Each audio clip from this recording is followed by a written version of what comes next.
और मित्रों कल हम लोग पढ़े थे, कल हम लोग कोशिका की संरचना के बारे में कुछ पढ़े थे। उसके आगे हम बताएंगे केंद्रक के बारे में बताएंगे, राइबोसोम के बारे में, कोशिका द्रव के बारे में, लाइसोसोम, ये कोशिका झिल्ली के बारे में सब अलग अलग हमको बता।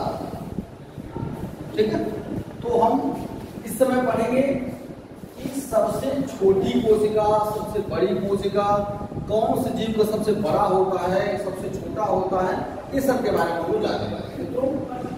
तो ये सब चित्र के माध्यम से आपको समझाएगा तो ज्यादा बेहतर रहता है। कि सबसे छोटी कोशिका माइकोप्लाज्मा का होता है। सबसे छोटी का कहा जाए, सबसे छोटी कोशिका तो माइकोप्लाज्मा का होता है। सबसे बड़ी कोशिका अगर किसी का होता है तो वो होता है शुतुरमुर्ग का अंडा का होता है। सबसे बड़ी जो कोशिका होती है वो शुतुरमुर्ग के अंडा का होता है। देख सकते हैं चित्र ऐसे बनाया गया है।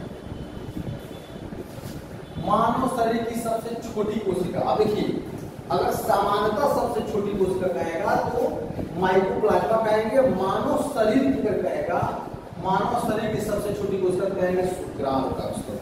शुक्राणु आप जानते हैं किसी भी नर के जो लिंग से जो निकलता है आपका बीड, उसी में आपका शुक्राणु पाया जाता है, जिसको इंग्लिश में स्पर्म बोलते हैं। ठीक है, वो इसका इस प्रकार का चित्र है।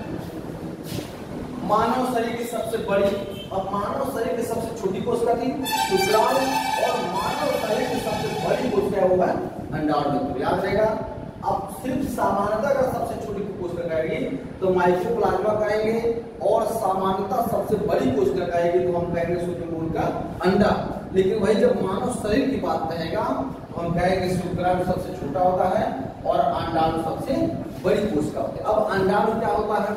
ये जो है आपका जो मादा के गर्भाशय में पाया जाता है अंडाणु होता है। ठीक है, मानव शरीर की सबसे लंबी कोशिका क्या होती है? तो होता है तंत्रिका कोशिका। मित्रों मानव शरीर के बारे में 3 प्रकार की कोशिका बताया गया है, सबसे बड़ी, सबसे छोटी और सबसे लंबी। सबसे छोटी कोशिका शुक्राणु का, सबसे बड़ी अंडाणु का, और सबसे लंबी जो कोशिका होती है वो होता है आपका तंत्रिका।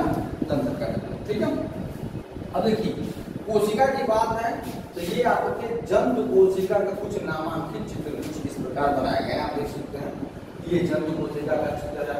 आपका यहाँ केंद्रक होगा, ये कुछ उसके विषाणु है, ये प्लाज्मा है, ये कुछ इस प्रकार बनाए गए हैं। सबके अलग अलग कार्य हैं, आपको सब कार्य को बताया जाएगा।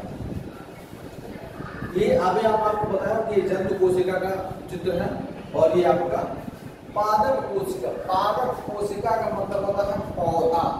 पादप का मतलब होता है पौधा। मित्रों ये अगर आपके पास कोई पौधा है तो वो किसकी कोशिका है, उसकी संरचना कुछ इस प्रकार है, और जंतु कोशिका है उसकी संरचना कुछ इस प्रकार है। देखिए अगर सिर्फ चित्र दे दे और आपको बनाने के लिए कहे तो आप चित्र को याद रखेंगे। जो जंतु कोशिका होती है उसकी संरचना कुछ गोलाकार होता है और अंडाकार कुछ इस प्रकार है, और जो आपकी पादप कोशिका होती है वो एक चरकोनाकार ऐसे जो चौकोर है चरकोनाकार होता है, चतुर्भुज के आकार का होता है, उसमें 4 ऐसे कुछ नुकीले शीर्ष नुमा होता है। तो आप देख के भी जान जाएंगे कि हाँ ये क्या है, पादप कोशिका है। ठीक है, अब देखिए कुछ कोशिकाओं में कुछ ऐसे भी होते हैं जो क्या होते हैं, कुछ जो दोनों में काम होते हैं। ठीक है, जैसे अब ये जंतु कोशिका बना दिया गया है, ये पादप कोशिका बना दिया गया है। तो उसमें केंद्रक ऐसा है जो जंतु कोशिका में पाया जाता है और पादप कोशिका में भी पाया जाता है। कोशिका झिल्ली है जो दोनों में पाया जाता है, माइटोकॉन्ड्रिया है, राइबोसोम है, गाल्जी बॉडी है, प्रस्थानी है और तार्किकाएं। ये ऐसी कोशिकाओं के अंदर है जो हमारा पादप कोशिका के अंदर पाया जाता है और जंतु कोशिका के भी अंदर पाया जाता है। ठीक है, चलिए आगे देखते हैं। अब कोशिका झिल्ली क्या होती है? कोशिका झिल्ली आप ये देखिए कि ये जंतु कोशिका का एक चित्र बनाया गया। आप चित्र देख के भी जान जाएंगे कि हाँ ये जंतु कोशिका का चित्र है, कि ये जो है क्या बोलते हैं पादप कोशिका है। तो कह रहा है कि कोशिका के सभी अवयव एक झिल्ली के द्वारा घिरे रहते हैं। झिल्ली, ये झिल्ली को ही हम कोशिका झिल्ली कहते हैं। सभी कोशिकाएं जो होती हैं एक झिल्ली से बंधा होता है, उसी झिल्ली को हम कहते हैं क्या, कोशिका झिल्ली बोलते हैं। ये जो झिल्ली होती है ये जंतुओं में भी, इसमें जंतु में भी और पादप दोनों में पाया जाता है। क्या ये ऐसी कोशिका झिल्ली है जो जंतुओं में भी पाया जाता है और पादपों में भी पाया जाता है, मतलब जानवरों में पाया जाता है और पौधों में भी पाया जाता है। यह कोशिका के अंदर आने वाले पदार्थों का नियंत्रण करता है। कोशिका झिल्ली क्या करता है, कोशिका के अंदर वाले पदार्थ जो अंदर आते हैं उसका नियंत्रण करता है, उसकी रख रखाव करता है कि वो कम बेसी कम आएंगे कि ज्यादा आएंगे, ज्यादा को रोका जाए, कम दिखाएंगे। कोशिका जो झिल्ली होती है अर्धपारक में होती है। इसका मुख्य कार्य जो होता है कोशिका के अंदर आने वाले एवं अंदर से बाहर जाने वाले पदार्थों का निर्धारण करता है। कौन, कोशिका जो झिल्ली में जो अर्धपारक में होता है वो अंदर से बाहर और बाहर से अंदर आने वाले पदार्थों का वो नियंत्रण करता है। ठीक है, आगे चलते हैं मित्रों, थोड़ा सा और आगे आए हैं तो हम लोग कोशिका भित्ति। अब यहाँ चित्र बना देने से आप जान जाएंगे ये चित्र इसका है, तो आप देख के जान जाएंगे कि ये चित्र किसका है, जंतु कोशिका है या पादप कोशिका है। पर ये सिर्फ पादप मतलब पौधों में ही सिर्फ पाया जाता है। क्या पौधों में सिर्फ कोशिका भित्ति पाया जाता है। जो कोशिका भित्ति होती है वो सिर्फ और सिर्फ पौधों में ही पाया जाती है, इसलिए कहा कि अब केवल पादपों में ही पाया जाता है। यह सेलुलोज की बनी होती है। यह कोशिका को निश्चित आकार आकृति बनाए रखने में सहायक होता है। कौन, कोशिका जो भित्ति होता है वो किसी भी कोशिका को निश्चित आकार और आकृति बनाने में सहायता करती है। उसको जो आकार और आकृति में कम बेसी नहीं होने देता है। कौन, वह कोशिका तंतु। यह पेड़ों को कठोर भी प्रदान करता है। जिसमें कोशिका भित्ति होती है वो पेड़ों को बहुत कठोर और मजबूत बनाता है। उसके लिए कुछ चीज बनाया गया। जंतु कोशिका में लिपिड और प्रोटीन पाया जाता है। पादप में जो होता है सेलुलोज पाया जाता है। जीवाणु जो होते हैं वो पेप्टिडोग्लाइकन पाए जाते हैं और जो कवक होते हैं उसमें काइटिन पाए जाते हैं। ठीक है, उसके बाद हम लोग कल पढ़ेंगे केंद्रक के बारे में। केंद्रक क्या होता है मित्रों, केंद्रक के बारे में हम लोग कल पढ़ेंगे कि केंद्रक क्या हुआ है। केंद्रक को पढ़ लेते हैं।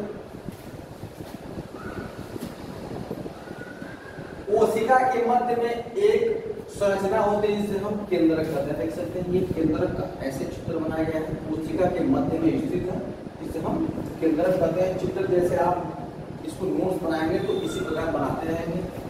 यह पादपों में और जंतु दोनों में पाया जाता है। कौन, केंद्रक। मतलब जो केंद्रक होता है वो पादपों में भी होता है और जंतुओं में भी होता है। ठीक है, तीसरा कार्य यहाँ कोशिका सबसे प्रमुख अंग है क्योंकि यह कोशिका को प्रबंधक का कार्य करती है, यानी उसको नियंत्रण करता है। किसको, इसको केंद्रक को। ये कोशिका के सबसे प्रमुख अंग होती है। कौन, केंद्रक जो होता है हमारी कोशिका का बहुत महत्वपूर्ण अंग होता है। यह कोशिका के प्रबंधक के रूप में कार्य करता है। इसका नियंत्रण करना, रख रखाव, देख रेख का सारा कार्य करता है। कौन, केंद्रक करता है।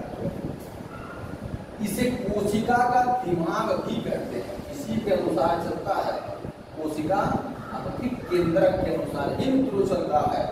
इसकी खोज रॉबर्ट ब्राउन ने, बहुत महत्वपूर्ण है, 1831 में किए थे। कब, 1831 में रॉबर्ट ब्राउन ने इसकी खोज की थी। किसकी, केंद्रक का।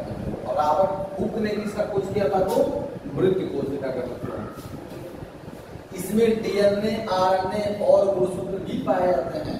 क्या क्या कहते हैं, आरएनए पाए जाते हैं और डीएनए पाए जाते हैं। आरएनए राइबोन्यूक्लिक एसिड और डीएनए का डीऑक्सीन्यूक्लिक एसिड होता है। इसमें 70 से 80% प्रोटीन, 10% 50% आयरन में और 2 से 5% लिपिड पाए जाते हैं, इसमें पाया जाता है। इतना ये सब केंद्रक में, इसीलिए केंद्रक जो है इसीलिए इसको जो है कोशिका का दिमाग भी कहा जाता है, और ये जो है हमारी कोशिका का प्रमुख अंग भी कहा जाता है।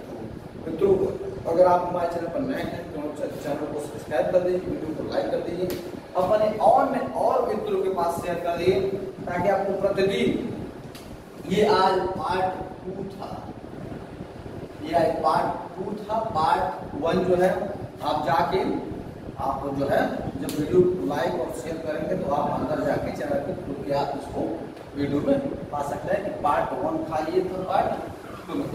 धन्यवाद।